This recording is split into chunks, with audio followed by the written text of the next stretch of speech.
أستغفر الله العظيم الذي لا إله إلا هو الحي القيوم وأتوب إليه. أستغفر الله العظيم الذي لا إله إلا هو الحي القيوم وأتوب إليه.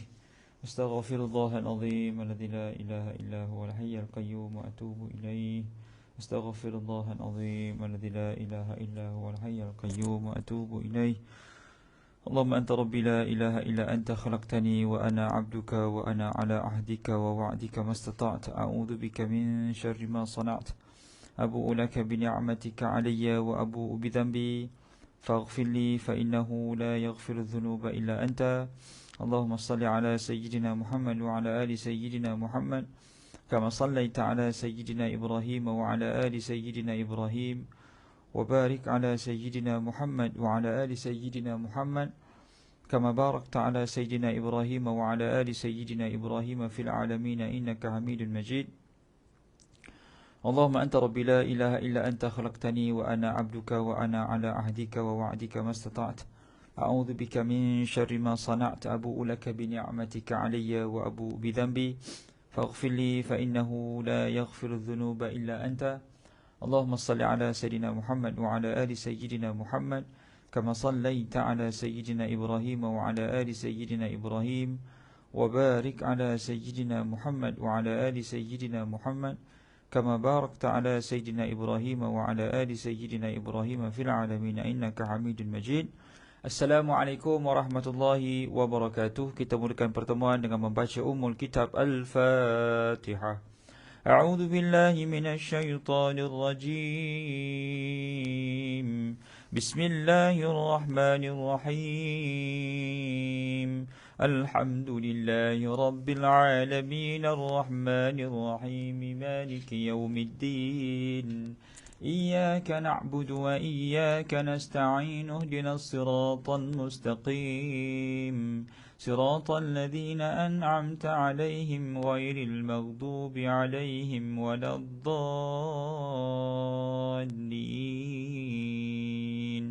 آمين. إن الحمد لله نحمده ونستعينه ونستهديه ونستغفره ونعوذ بالله من شرور أنفسنا ومن سيئات أعمالنا من يهده الله فلا مضل له ومن يضلل فلا هادي له. أشهد أن لا إله إلا الله وحده لا شريك له وأشهد أن سيدنا محمدا عبده ورسوله. سبحانك لا علم لنا إلا ما علمتنا إنك أنت العليم الحكيم. قال رب اشرح لي صدري ويسر لي أمري واحلل عقدة من لساني يفقهوا قولي أما بعد. Tuan-tuan perempuan, muslimin muslimat, sidang penonton yang dirahmati Allah Subhanahu wa taala sekalian. Pertama dan selamanya kita merafakkan syukur pada Allah Subhanahu wa taala kerana diberikan peluang dan kesempatan untuk bertemu pada pagi yang berbahagia pada hari ini. Mudah-mudahan Allah Subhanahu wa taala menjadikan ia sebahagian daripada himpunan amal soleh kita bersama, menjadi asbab untuk kita kembali berhimpun di bawah naungan arasy Allah Subhanahu wa taala yang disebutkan oleh baginda Rasul sallallahu alaihi wasallam. Salah satu golongan manusia yang mendapat naungan di padang mahsyar adalah mereka yang bertemu dan berpisah kerana Allah Subhanahu wa taala.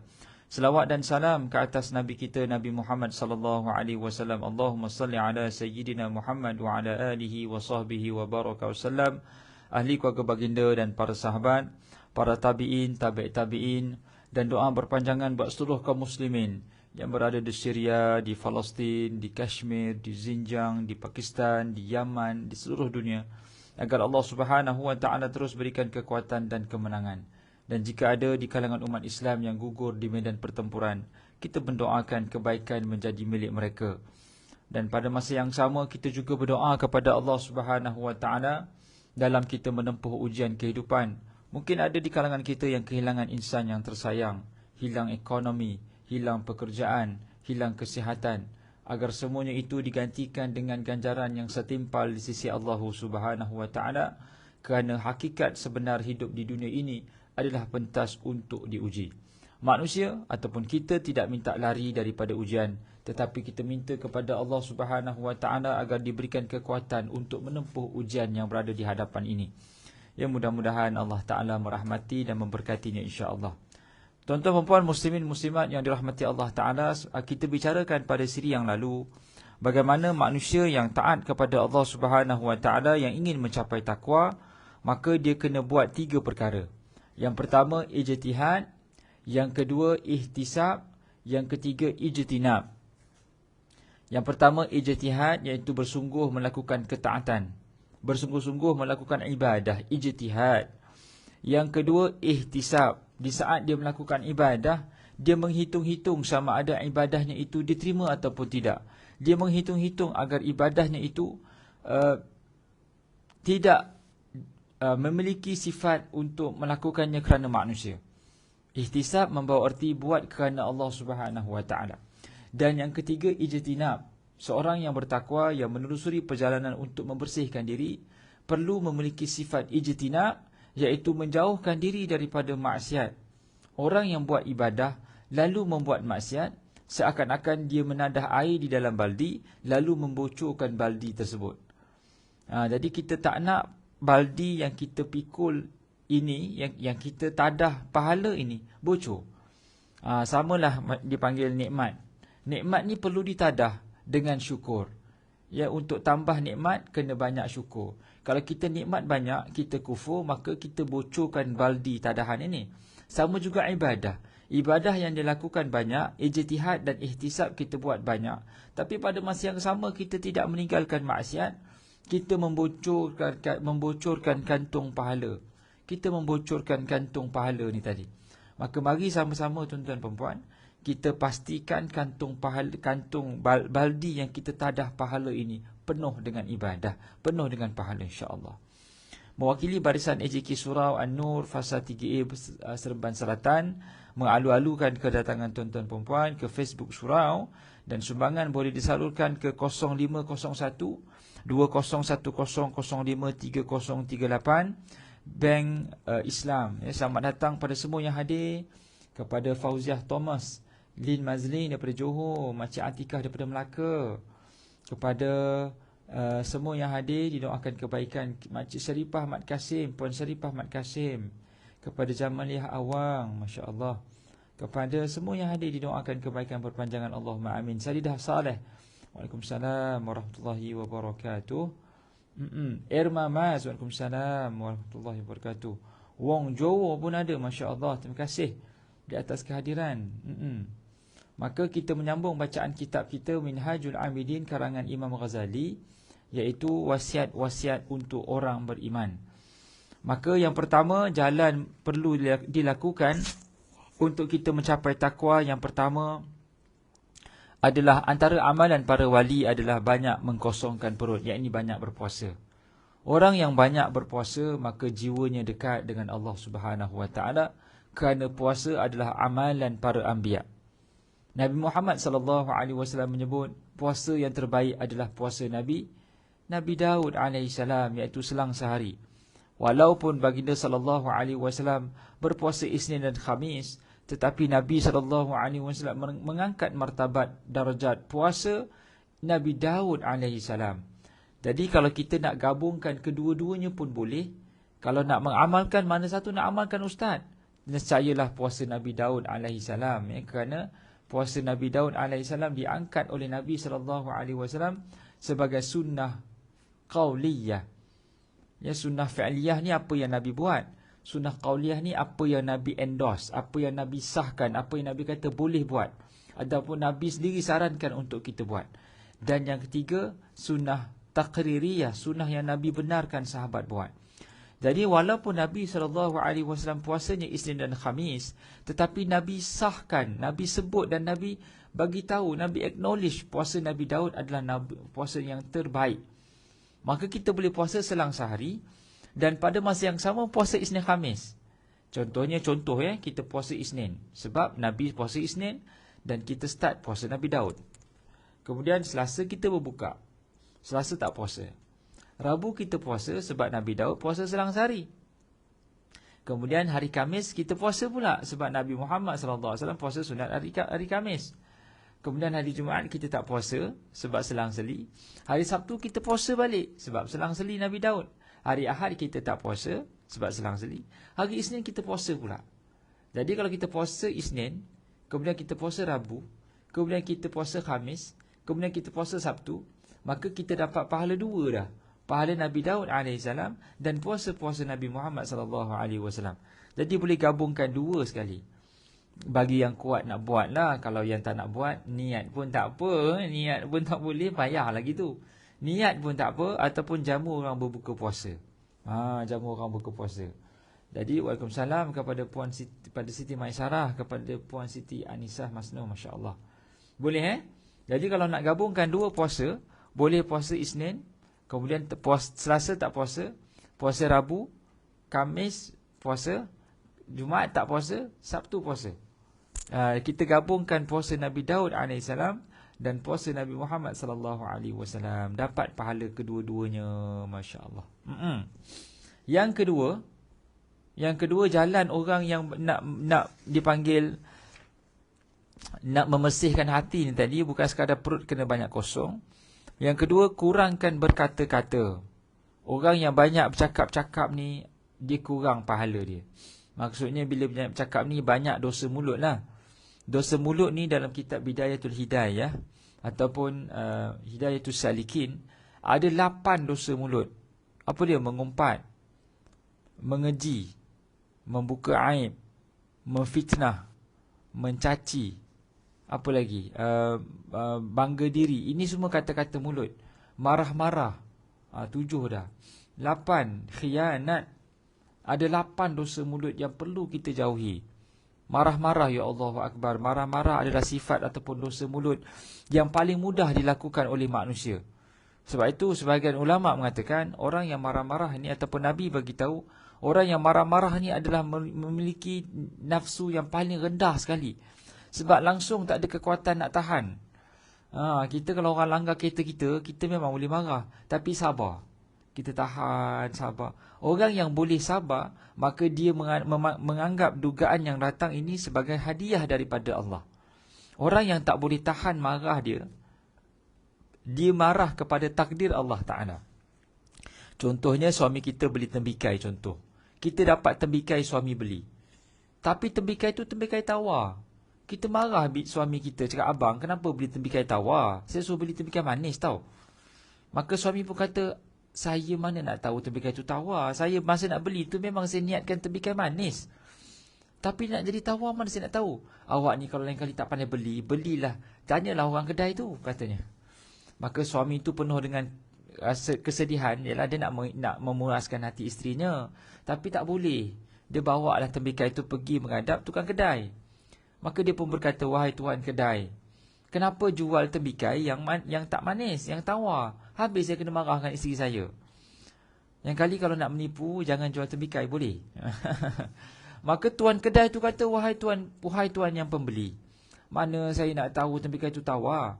Niat saya pada peringkat awal memang saya nak jual tembikai yang manis-manis. Maka si peruncit tu pun dengan sedihnya pun menghadap kepada pemborong. Dia kata, wahai pemborong, wahai scammer, katanya, janganlah jual tembikai yang tawar, juallah tembikai yang manis. Maka pemborong pun rasa sedih kerana 10 orang mengadu dekat dia, peruncit, yang mengatakan tembikai yang dia supply itu adalah tembikai tawar. Maka pemborong pun jumpa pekebun, wahai pekebun, kenapa jual tembikai yang tawar? Kenapa tanam tembikai tawar?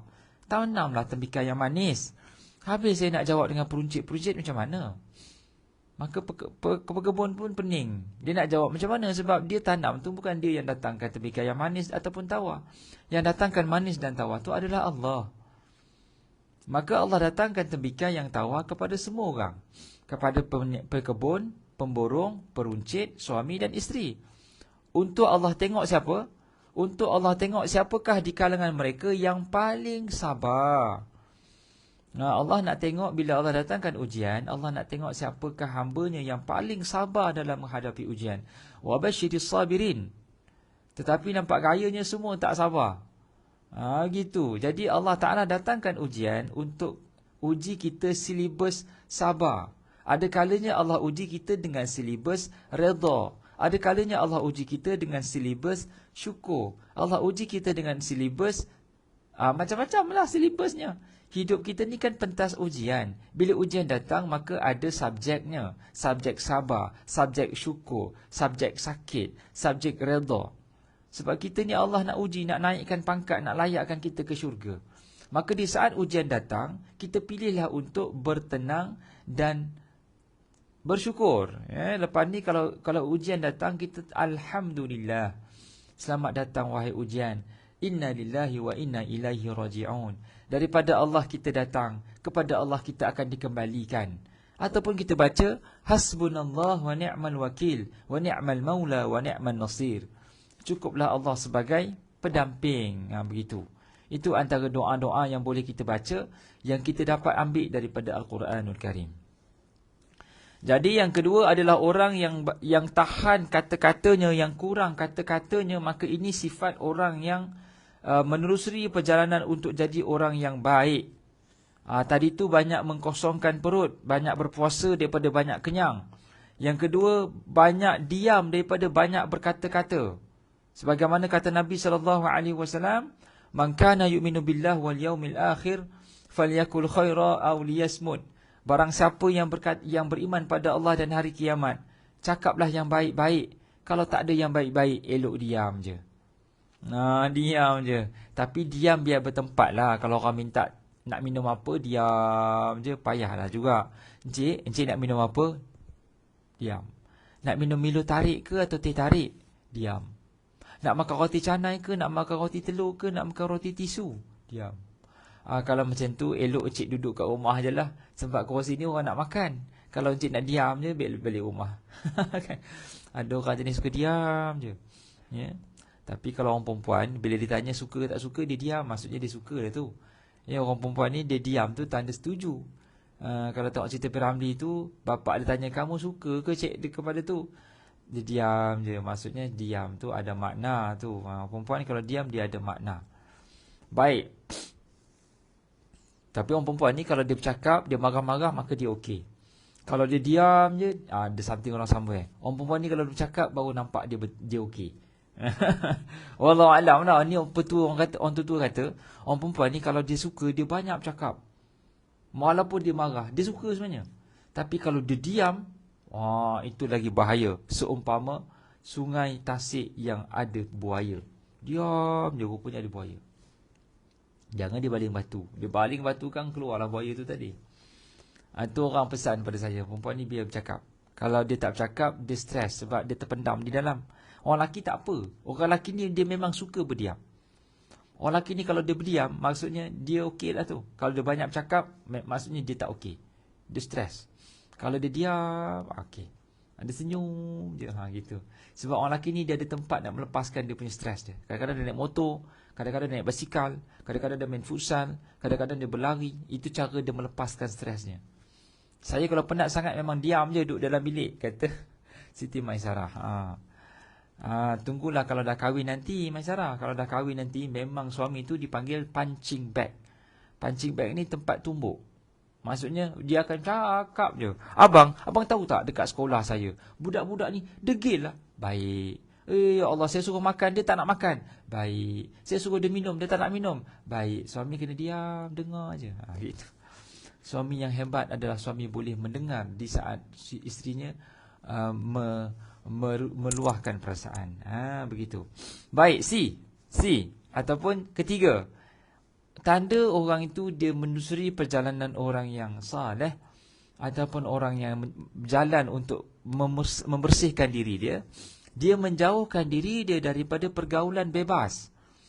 Ataupun dia cuba mengawal diri dia daripada duduk di kalangan lelaki dan perempuan yang bercampur-campur. Melainkan ada sebab syar'i lah. Kalau doktor, maka sebab syar'i. Jangan doktor perempuan tak nak tolong pasien lelaki pula. Oh, saya tak nak tolong pasal saya nak jaga batas pergaulan. Tak. Kalau dia doktor dan dia adalah satu-satunya doktor pada ketika itu, maka dia kena masuklah pergaulan tu. Dia kena tolong lelaki tu. Begitu. Tetapi secara asasnya, manusia yang nak membersihkan jiwanya, dia akan memastikan dia tidak bercampur dengan pergaulan bebas ni tadi. Allah akan minta-minta dapat suami. Amin ya rabbal alamin. Gitu. Menjauhi pergaulan bebas. Kadang-kadang kita tengok lately ni pergaulan bebas bercampur-campur. Sebab itu antara sebab kenapa kadang-kadang kita berada di suasana yang ramai-ramai tak. Yang ramai-ramai tu tak boleh. Ya, kecuali kalau di dataran tawaf tu memang bercampur lelaki perempuan, itu diharuskan, itu dibenarkan, bukanlah harus maksudnya boleh buat, tapi tidak ada pilihan. Walaupun masa semayang tu kadang-kadang ada polis tu suruh ke belakang, ya Allah, ya Allah, ya Allah, dia kata suruh ke belakang kan. Orang perempuan dekat belakang, orang lelaki dekat depan. Tapi bila nak tawaf tu bercampur, itu dimaafkan. Tapi jangan kita duduk macam dekat dataran tawaf tu tengok konsert pula. Jangan, tak mau tengok konsert, tak mau. Ya, sama juga kalau kita tengok di tempat-tempat yang berhimpit, kena jaga batasan pergaulan lelaki dan perempuan, ya. Maka orang yang beriman, orang yang menelusuri perjalanan untuk kenal Allah Subhanahu Wa Taala, maka dia menjauhi pergaulan bebas. Dia jauhkan dirinya daripada pergaulan bebas. Dia jaga batasan agama. D. Orang yang nak menelusuri perjalanan dekatkan diri kepada Allah Ta'ala, pertama, kosongkan makan, kosongkan perut, iaitu banyak puasa. Yang kedua, kurang berkata-kata. Yang ketiga, jauhi pergaulan bebas. Yang keempat, ibadah malam. Banyakkan bangun malam, kerjakan ibadah malam. Orang yang bangun malam ni, tuan-tuan dan puan, dia banyak bercakap dengan Allah Ta'ala. Orang yang banyak bercakap dengan Allah Ta'ala ni, dia kuat. Orang yang tak banyak bercakap dengan Allah ni, dia lemah. Sebab apa saya cakap begitu? Sebab orang yang banyak cakap dengan bos, dia pejabat, dia akan kurang stres berbanding orang yang tak tahu nak buat kerja, lalu dia mengharapkan bos suka dia. Orang yang banyak bercakap dengan bos ni, maksudnya bos, dia tahu hala tuju bos, dia tahu apa yang bos nak.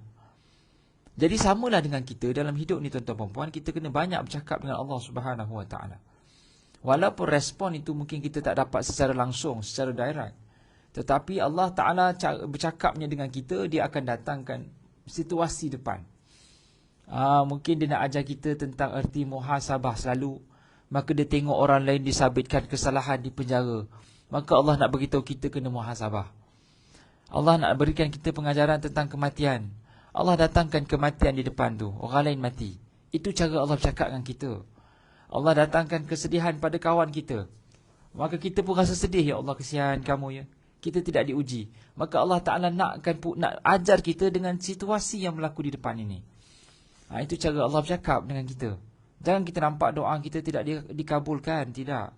Doa kita selalu didengar oleh Allah Subhanahu Wa Ta'ala. Allah kata, inni qarib, aku sangat dekat kepada kamu. Ujibu da'watad da'i idza da'an, aku akan mengkabulkan semua permintaan orang yang meminta. Cuma kadang-kadang kita tak minta betul-betul. Itu je lah.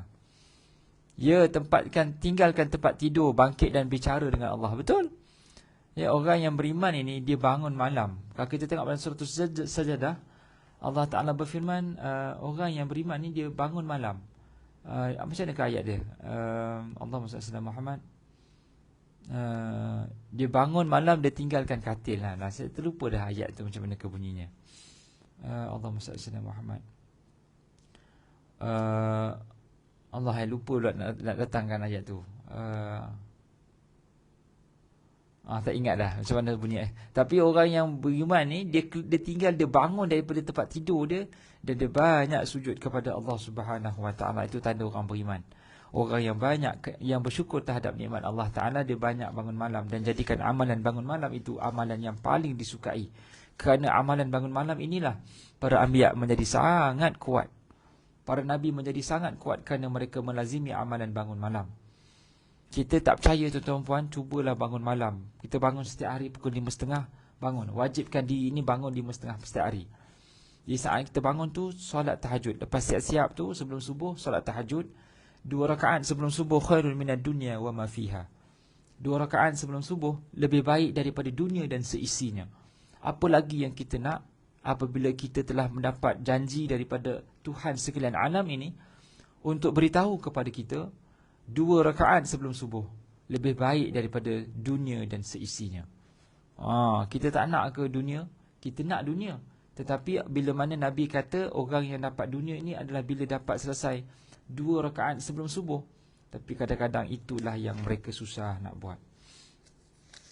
Jadi subhanallah, dalam kita menelusuri perjalanan orang yang saleh, maka yang kelima adalah menjaga ibadah malam.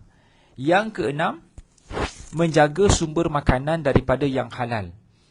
Orang yang nak jaga hati ni tuan-tuan perempuan, maka dia kena pilih pemakanan yang halal dan tayyiban. Halal lagi baik. Kalau orang dia tak jaga hati dia tak jaga makan minum, maka hati pun rosak. Kalau kita tengok Ashabul Kahfi, anak-anak Ashabul Kahfi yang Allah Ta'ala tidurkan selama 309 tahun ini, mereka jaga makan minum mereka di saat mereka bangun tidur. Bila mereka bangun tidur, mereka kata salah satu mereka, fab'athu ahadakum biwarikikum hadhihi ila al-Madinah. Pergi kepada bandar, bawa duit ni, pergi cari makanan yang paling azka ta'am. Pergi cari makanan yang paling baik. Paling baik di sini yang paling halal, paling suci, paling bersih. Maka mereka ni memang anak muda yang jaga makan minumnya. Bukan diet, tetapi jaga sumber makan minum. Jadi kalau kita nak bersihkan diri, nak jadi orang yang selalu ada tazkiyatun nafs, makan dan minum kena tengok sumber, kena tengok bahan yang dimakan. Dan kalau boleh tengok cara penyediaan makanan. Kalau kita tengok ibu-ibu zaman dulu kan suka masak sambil berzikir. Sambil berzikir sambil masak. Subhanallah walhamdulillah wa la ilaha illallah wallahu akbar. Itu zaman dulu punya didikan. Hasbi Rabbi Jalla Allah ma fi qalbi ghairullah. Itu kan kaedah zaman dulu kan sambil masak berzikir. La ilaha illallah, la ilaha illallah, la ilaha illallah, Muhammadur Rasulullah, ya Allah. Sambil kacau gulai. Itu didikan yang kita tahu zaman dulu buat begitu. Tapi lama-kelamaan didikan itu makin pudar, maka tidak ada lagi keadaan berzikir di saat penyediaan makanan. Kalau di Kuala Lumpur ni, makan sambil berdiri, sambil berjalan. Nah, menyediakan makanan sambil tidak berzikir, sambil menyanyi, sambil tergelak, sampai marah-marah pun ada. Dia nak buat roti canai, dia marah, order salah. Apa ni lambat, sambil tenyeh makanan tu. Lepas tu kita makan, kita pun jadi sifat marah-marah. Apa yang kita makan, dia membentuk hati. Jadi masa masak kena ingat Allah, masa makan kena ingat Allah. Jangan hina makanan. Kalau tak sedap, diam. Kalau sedap, Alhamdulillah. Kalau tak sedap, kita jangan hina makanan. Sebab dia adalah layak untuk diangkat darjatnya kerana ia makanan. Orang zaman dulu, kulit roti pun simpan tau. Sebab sayang pada makanan. Orang zaman sekarang, bukan kulit roti. Roti-roti tu dia buangnya. Nampak tak orang zaman dulu didik macam mana? Makan nasi sampai licin pinggan. Nasi kalau jatuh, kutip balik makan. Itu didikan orang zaman dulu. Zaman sekarang tidak, membazirnya. Allahu Akbar. Asal tak sedap je buang. Asal tak sedap je buang. Zaman dulu bukan kira sedap tak sedap. Ada makanan, apa yang ada makan. Nasi putih, kicap, ikan goreng, itu sedap dah tu. Kalau pula mak yang suap, ya Allahu Akbar, sedapnya. Tengah masak sentiasa baca selawat dan ya latif tahniah Siti Maisarah. Ya Allah Akbar, bagusnya Siti Maisarah. Sambil masak sambil selawat. Itu yang terbaik tu. Ya. Cuma kena hati-hatilah, kadang-kadang kita seronok. Jangan menyanyi tak apa. Jangan menyanyi sudah. Ni kalau sedang menyanyi belakang, dia macam cerita Piramli tu kan, dia letak garam ke atas. Dia paling sudip tu habis jatuh garam. Dia kata cukup puas hati. Yahoo, dia pun tolak beras, dia tolak dia punya sudip tu ke atas, kena garam, habis masuk garam dalam gulai tu. Penyedahnya masin, dia kata. Masin. Saya tengok cerita bujang lapuk ke apa ke. Baik, jadi tuan-tuan puan muslimin muslimat Allah Subhanahu Wa Taala, maka begitulah lebih kurang pengisian kita pada pagi ini. Mudah-mudahan dapat sama-sama kita ambil pengiktibaran pada pagi ini. Tak habis makanan, buat baja ustaz. Ada orang kata, ustaz, kalau tak habis makan, jangan dibuang. Makanan itu boleh dibuat baja, boleh diberikan makanan pada binatang. Silakan. Yang penting jangan membazir. Iaitu kita betul-betul buang dalam tu sampah tu buat tak tahu. Sedangkan ada binatang boleh makan. Pokok boleh ditanam, tanam kat pokok. Begitu ya. Jangan membazir. Bagi orang miskin nak makan. ada orang nak makan, Pak Gad yang jaga tu tak dapat makanan. Jadi kita bantu mereka dapatkan makanan, kita bagi mereka makan. Jadi apa yang baik itu daripada Allah Ta'ala. Yang kurang tu kelemahan diri saya. Mohon maaf di atas kekurangan. Terima kasih di atas perhatian tuan-tuan dan puan. Saya ulang balik, orang yang nak dekatkan diri pada Allah Ta'ala, dia ada 5 benda. Pertama, banyak berpuasa. Yang kedua, kurang bercakap-cakapnya, kurang marahnya. Ketiga, jauhkan diri daripada pergaulan yang tidak berbatas. Yang keempat, selalu bangun malam. Yang kelima tadi, jaga makan minum daripada sumber yang halal. Mudah-mudahan apa yang disampaikan dapat sama-sama kita ambil pengiktibaran dan jadikan sandaran dalam kehidupan. Aqulu madza tasma'un, aqulu qawli hadza wa astaghfirullahal azim li wa lakum wa li jami'il muslimin wal muslimat fastaghfiruh.